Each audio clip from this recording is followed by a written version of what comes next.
Hello friends, welcome back to Civil Tamil. இந்த வீடியோல நம்ம என்ன பார்க்க போறோம் அப்படினா 3ds maxல ஒரு ceiling design பத்தி தான் பார்க்க போறோம். இந்த ceiling design நம்ம ஆல்ரெடி கிரியேட் பண்ணியாச்சு. இதுக்கான ஆப்ஷன்ஸ் என்ன, இதனுடைய process என்ன அப்படிங்கறத பார்க்க போறோம். வீடியோக்குள்ள போறதுக்கு முன்னாடி சேனலை சப்ஸ்கிரைப் பண்ணாதீங்க, சப்ஸ்கிரைப் பண்ணிக்கோங்க, கூடவே பெல் பட்டன் கிளிக் பண்ணிக்கோங்க. சோ இந்த ceiling பொறுத்த வரைக்கும் பாத்தீங்க அப்படினா நம்ம மேக்ஸिमम யூஸ் பண்ண ஆப்ஷன் பாத்தீங்கன்னா ப்ரோ பூலியன் தான். ஓகேங்களா? So 3ds max பொறுத்த வரைக்கும் உங்களுக்கு வந்து ceiling design create பண்ணும்போது ப்ரோ பூலியன் அப்படிங்கற ஆப்ஷன் வந்து உங்களுக்கு ரொம்ப முக்கியமா தேவைப்படும். ஏனா ஒரு ஸ்ட்ரிப் லைட் கிரியேட் பண்றதாகட்டும் இல்ல ஒரு ஹோல் கிரியேட் பண்றது இந்த மாதிரி எல்லாமே உங்களுக்கு ப்ரோ பூலியன் தான் நம்ம யூஸ் பண்ணுவோம். இதுல நம்மளுடைய அவுட்டர் போர்ஷன் ஃபுல்லா நம்ம கிரியேட் பண்ணியாச்சு. அடுத்து இதுல வந்து பாத்தீங்க அப்படினா சீலிங்கோட இந்த பார்ட் ஓகேங்களா? சோ இது வந்து நமக்கு ஸ்ட்ரிப் லைட் மாதிரி வருது. அதுக்காக என்ன பண்றோம் அப்படினா இந்த வியூல வைக்கிறேன். சோ ஃபர்ஸ்ட் ஒரு பாக்ஸ் கிரியேட் பண்ணிட்டு அந்த பாக்ஸ்ல இருந்து இன்னொரு பாக்ஸ் கிரியேட் பண்ணி உள்ள ப்ரோ பூலியன் பண்ணிருக்கேன். இப்போ இந்த இடத்துல பாத்தீங்கன்னா ஒயிட் கலர்ல தெரியுது பாத்தீங்களா? இதுதான் நமக்கு ஸ்ட்ரிப் லைட். ஓகேங்களா? சோ இந்த ஸ்ட்ரிப் லைட்டுக்காக தான் நான் வந்து ப்ரோ பூலியன் பண்ணிட்டு அதுக்குள்ள இந்த ஒரு சின்ன பாக்ஸ் போட்டிருக்கேன். ஓகேங்களா? வுடன் பேனல் மாதிரி ஒரு பாக்ஸ் போட்டிருக்கேன். அதுக்கு அப்புறம் பாத்தீங்க அப்படினா இந்த இடத்துல இது ஃபுல்லாமே நமக்கு லைட்ஸ். ஓகேங்களா? சேம் ப்ரோ பூலியன் ஆப்ஷன் தான்.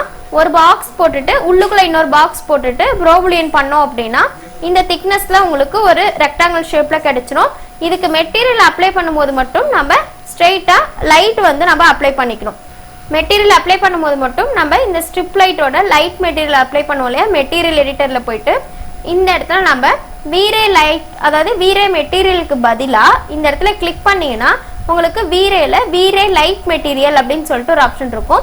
அதை கிளிக் பண்ணிட்டு ஓகே கொடுத்தீங்க அப்படின்னா உங்களுக்கு இந்த மாதிரி வீரே லைட் உங்களுக்கு கிடைச்சிரும். அதுல உங்களுக்கு கலர் அண்ட் பவர் இது ரெண்டும் நீங்க இந்த இடத்துல 5 இருக்கு இல்லையா? இதனுடைய பவர் நீங்க வந்து சேஞ்ச் பண்றதுனாலும் பண்ணிக்கலாம். டிஃபால்ட்டா 1 இருக்கும். நீங்க இன்க்ரீஸ் பண்றதுனாலும் பண்ணிக்கலாம், டிக்ரீஸ் பண்றதுனாலும் பண்ணிக்கலாம். கலரும் நீங்க சேஞ்ச் பண்றதுனா பண்ணிக்கலாம். ஓகேவா? ஸோ இந்த மாதிரி உங்களுக்கு எத்தனை பாக்ஸ் வேணுமோ அந்த மாதிரி டிசைன் கொடுத்துட்டு இந்த ஹோல் பாக்ஸும் கிரியேட் பண்ணி லைட் மெட்டீரியல் கொடுத்துட்டீங்கன்னா அது உங்களுக்கு லைட்டா உங்களுக்கு ரிஃப்ளெக்ட் ஆகும். ஓகேங்களா? அடுத்து இதெல்லாம் பாத்தீங்க அப்படின்னா நம்மளுடைய வீரே லைட். ஓகேங்களா? ஸோ இந்த வீரே லைட் பாத்தீங்கன்னா இந்த 3 லைட்டும் விசிபிளா வச்சிருக்கேன். இந்த 4 லைட்டும் உங்களுக்கு இன்விசிபிளா இருக்கு. நான் ஏன் இந்த இடத்துல இன்விசிபிளா வச்சிருக்கேன் அப்படின்னா நம்ம ரெண்டர் பண்ணும்போது நம்மளுக்கு பவர் அதாவது அந்த குவாலிட்டி வைஸ் நல்லா இருக்கணும், கொஞ்சம் பிரைட்னஸா இருக்கணும் அப்படிங்கிறதுக்காக இந்த 4 லைட்டும் ஃபிக்ஸ் பண்ணியிருக்கேன். பட் இன்விசிபிளா வச்சிருக்கேன். ஓகேங்களா? இந்த 3 லைட்டும் தான் நம்மளுக்கு செட் பண்ற மாதிரி இருக்கும். அதாவது நம்மளுடைய சைட் ஒர்க்ல இந்த 3 லைட்டு தான் ஃபிக்ஸ் பண்ணுவோம், இது ஃபிக்ஸ் பண்ண மாட்டோம். ஓகேங்களா? நான் ஒரு அப்பியரன்ஸ்க்காக இந்த 4 லைட்டும் ஃபிக்ஸ் பண்ணியிருக்கேன். ஓகேங்களா? இன்விசிபிள் எப்படி பண்ணணும் அப்படின்னா இப்போ இந்த ஒரு லைட் இருக்கு அப்படின்னா இந்த லைட்டை செலக்ட் பண்ணிட்டீங்கன்னா இந்த இடத்துல ஆப்ஷன்ஸ் அப்படின்னு சொல்லிட்டு இருக்கும். இந்த ஆப்ஷன்ஸ்ல போனீங்கன்னா இன்விசிபிள் அப்படின்னு சொல்லிட்டு ஒரு ஆப்ஷன் இருக்கும். அதை கிளிக் பண்ணீங்க அப்படின்னா உங்களுக்கு வந்து இந்த லைட் எல்லாமே இன்விசிபிள் ஆகும், பவர் மட்டும் கிடைக்கும்.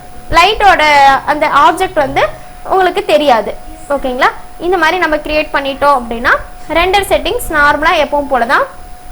ரெண்டர் செட்டப் கிளிக் பண்ணிட்டு நான் சேஞ்ச் பண்ணியிருக்கிறது பார்த்தீங்கன்னா அவுட்புட் சைஸ் வந்து இந்த அவுட்புட் சைஸ் வச்சிருக்கேன், லார்ஜ்லயும் வச்சிருக்கேன். அடுத்து வீரேல பார்த்தீங்கன்னா டைப் வந்து இந்த இடத்துல மட்டும் இமேஜ் சாம்பிளர் மட்டும் அடாப்டிவ் வச்சிருக்கேன். அப்புறமா குளோபல் டிஎம்சில வந்து லாக் நாய்ஸ் பேட்டர்ன் அப்படிங்கிறது அன்செக்ல இருக்கும், அதை செக் பண்ணியிருக்கேன். என்விரான்மெண்ட்ல ஜிஐ என்விரான்மெண்ட் ஆன் பண்ணியிருக்கேன். அடுத்து கலர் மேப்பிங்ல எடுத்துக்கிட்டீங்க அப்படின்னா இதில் வந்து எக்ஸ்பான்சியல் வச்சிருக்கேன். ஜிஐல எனேபிள் ஜிஐ டிக் பண்ணியிருக்கேன்.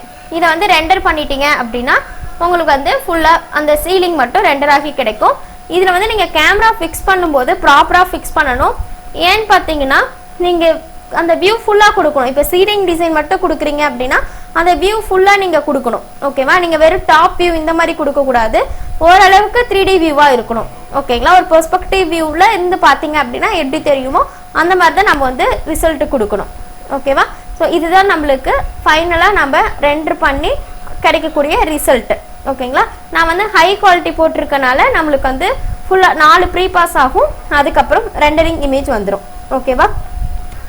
இதுதான் பாத்தீங்க அப்படின்னா நம்மளோட ஃபைனல் அவுட்புட். இதுல நம்ம இந்த 4 லைட் இன்விசிபிள் கொடுத்தோம் இல்லையா? அதனால லைட்ஸ் விசிபிள் ஆகாது, பவர் மட்டும் கிடைக்கும். இந்த இடத்துல நம்மளுடைய 3 லைட்ஸ் விசிபிள் ஆகுது. ஓகேவா? இந்த வீடியோல டவுட் இருந்துச்சுன்னா கமெண்ட் செக்ஷன்ல கமெண்ட் பண்ணுங்க, வீடியோ ஷேர் பண்ணுங்க, லைக் பண்ணுங்க, சேனல் சப்ஸ்கிரைப் பண்ணிக்கோங்க. தேங்க்யூ.